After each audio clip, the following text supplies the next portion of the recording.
Esse texto está no Novo Testamento.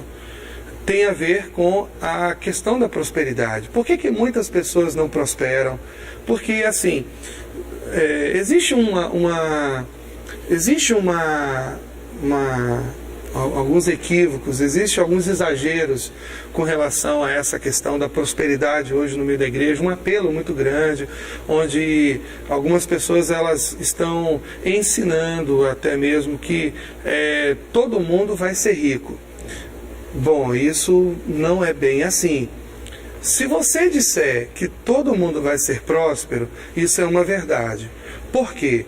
Porque o fato de você conhecer Jesus, isso por si só já é uma prosperidade, já é uma riqueza muito grande.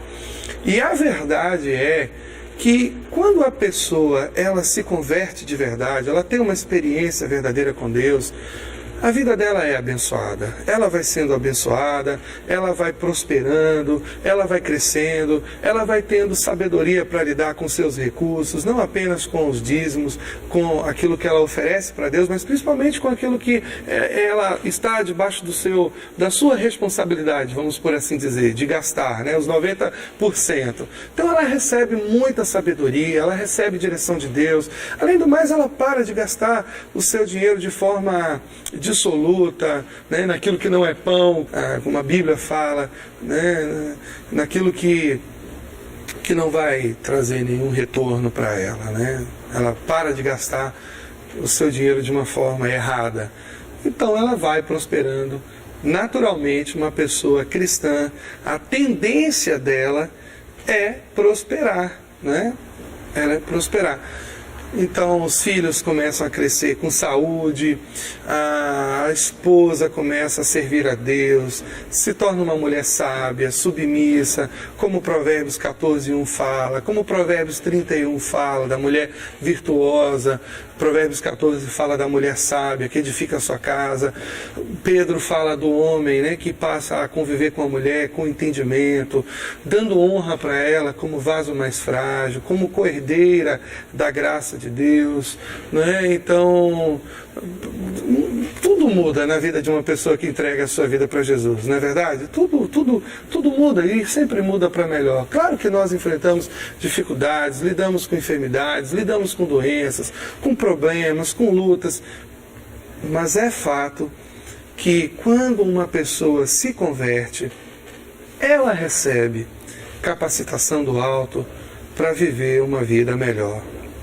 Isso é um fato. Agora, o que eu estou querendo dizer é que quando uma pessoa ela não abre o seu coração para liberar perdão para as pessoas, para os seus ofensores, ela abre a sua vida para o ataque de verdugos. E o que são verdugos? Verdugos são atormentadores. Vocês sabiam que muitas pessoas são atormentadas? Elas são atormentadas por espíritos malignos, elas são atormentadas por problemas de saúde, elas são atormentadas na questão financeira. Uma pessoa que não libera perdão para outra pessoa, ela abre porta para que os verdugos ataquem a sua vida, e uma das questões, um dos aspectos uma área que os verdugos atacam na vida daquela pessoa é a área financeira. Então, quando você imagina que você pode viver a vida cristã sem liberar perdão, você está incorrendo num grande erro, porque isso não é verdade. Não há possibilidade de você viver a vida cristã sem liberar perdão para os seus irmãos, para aquelas pessoas que estão de alguma forma lhe ofendendo ou que lhe ofenderam, seja alguém da sua família, seja algum irmão na igreja, um parente.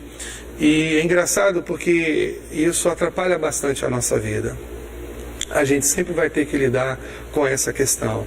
Uma outra coisa importante que nós podemos imaginar, quando nós lemos Mateus capítulo 6, versículo 12, que diz: E eu estou falando da oração do Pai Nosso, onde né, nós vamos nos apresentar diante de Deus dizendo assim: Pai, perdoa as nossas dívidas como nós perdoamos aos nossos devedores.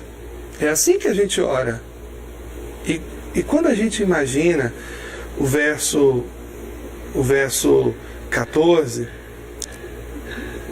o próprio Senhor Jesus dizendo, né, ele diz: pois se perdoarem as ofensas uns dos outros, o Pai Celestial também lhes perdoará. E a gente não imagina que nossa vida pode ficar travada aqui também. Porque se você não perdoa ao seu irmão que lhe ofendeu de uma forma grave ou não, você também não vai ser perdoado pelo Pai. Porque Jesus disse que se nós perdoarmos os nossos ofensores, Ele também, né, o nosso Pai Celestial também nos perdoaria. Então é uma condição. Então, eu acredito que nós precisamos tomar uma nova atitude. Nós precisamos aprender a lidar com essa questão.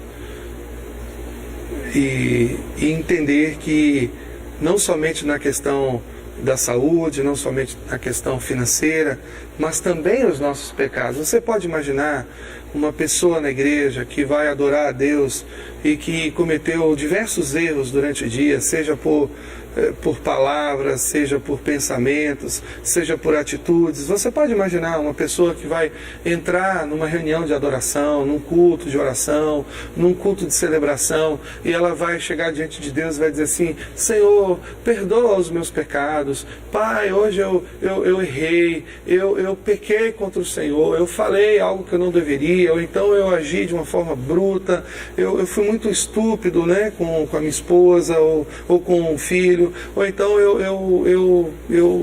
eu omiti uma informação lá no meu trabalho, eu não devia ter feito isso, Pai, me perdoa. E você pode imaginar você fazendo essa oração e você ouvindo de repente uma resposta de Deus dizendo assim: filho, olha, eu quero lhe perdoar, mas eu não posso. E você vai dizer: mas como? O Senhor é Deus, o Senhor pode fazer tudo. Ele sim, verdade, eu posso fazer tudo que Deus pode fazer, mas eu não posso lhe perdoar, porque você não perdoa os seus irmãos. E a condição para eu te perdoar é que você também libere perdão sobre os seus ofensores. Você pode imaginar uma pessoa vivendo na igreja, servindo nos ministérios, cuidando das coisas de Deus, e ao mesmo tempo ela não tem a atitude de Deus de liberar perdão sobre os seus irmãos, sobre as pessoas que estão ali convivendo com ela? Você consegue imaginar uma situação dessa? Uma pessoa que está servindo a Deus, mas ela não consegue servir o seu próximo, ela não consegue conviver com o seu próximo. Ela quer viver com Deus, conviver com Deus, mas ela não consegue conviver com seus irmãos. Você acredita de fato que isso é possível? Eu acho que não. Eu acho que isso é um engano muito grande. Olha, ainda quando se trata dessa questão de perdão, nós temos algumas compreensões muito erradas. Primeiro, nós achamos que o perdão é uma questão emocional, e não é. O perdão é uma questão de obediência. Você sabia que muitas pessoas elas não conseguem perdoar porque elas não sabem que o perdão é uma disciplina espiritual, como a oração, como a leitura da palavra, como o jejum.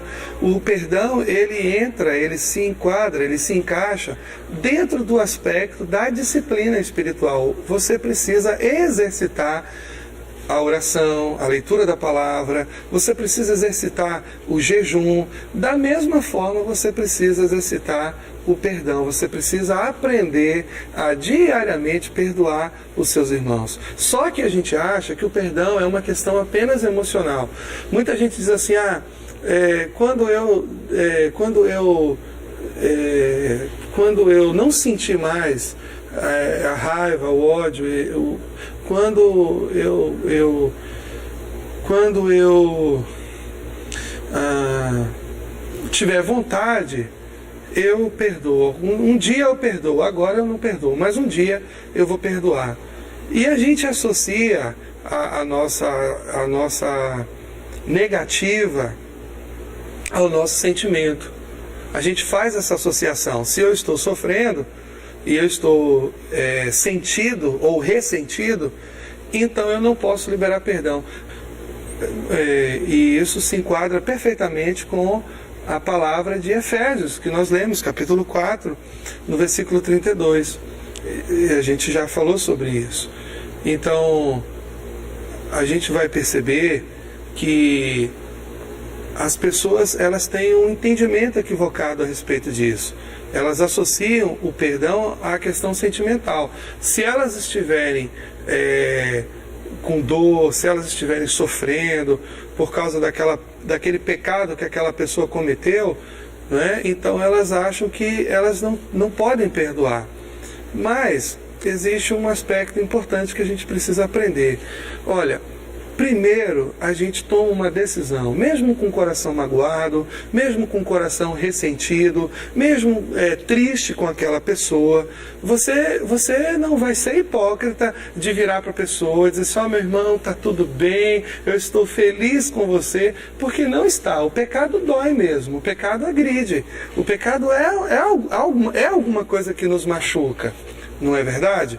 Então você não precisa ser hipócrita e dizer, meu irmão, tá tudo bem, eu te perdoo, se na verdade não é esta a realidade.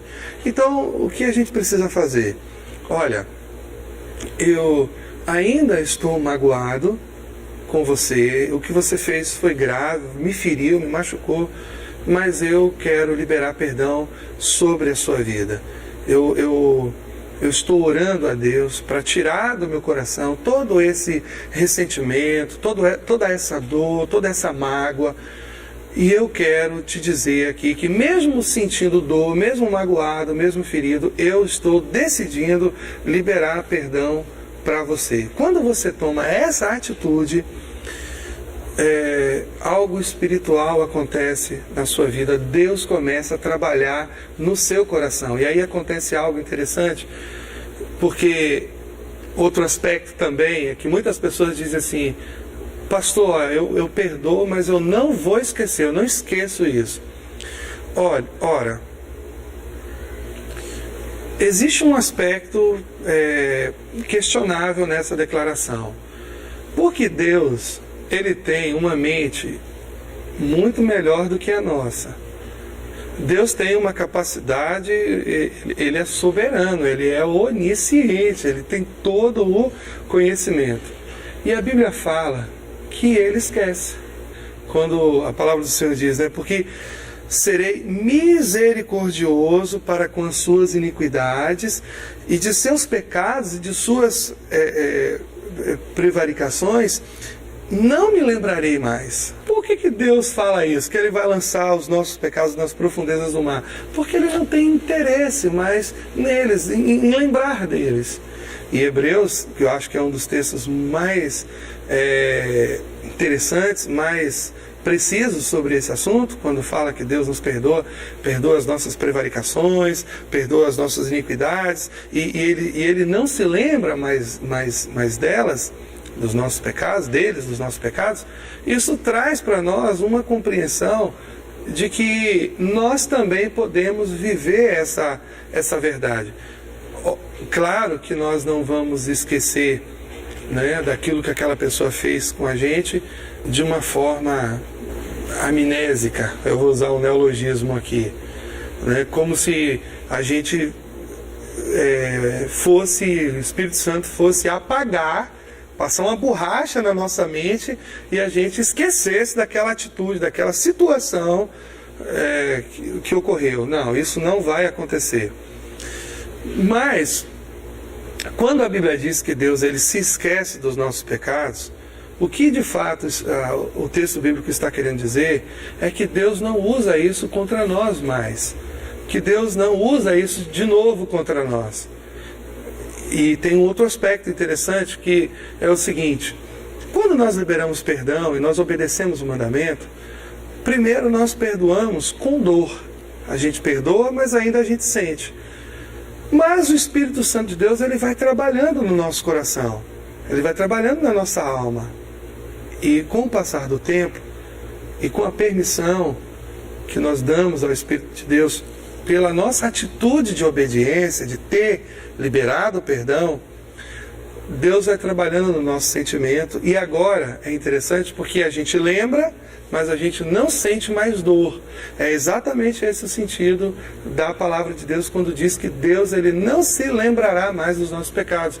Ou seja, nós não desenterramos mais isso, nós não usamos isso mais contra aquela pessoa porque nós não sentimos mais a dor daquele erro, daquela ofensa, porque nós liberamos perdão e o Espírito Santo de Deus trabalhou no nosso coração e a gente então passa a esquecer aquela dor, aquele sofrimento não tem mais lugar, guarida no nosso coração. Então, é muito importante a gente pensar que nós podemos perdoar os nossos irmãos. É muito mais uma questão de princípio, de aprendizado, de obediência, do que de sentimento. Eu espero que você tenha aprendido bastante com essa lição de hoje e que Deus possa tocar profundamente no seu coração e que você possa ser uma pessoa profundamente parecida com Deus. Porque quem perdoa se parece com Deus. Deus te abençoe.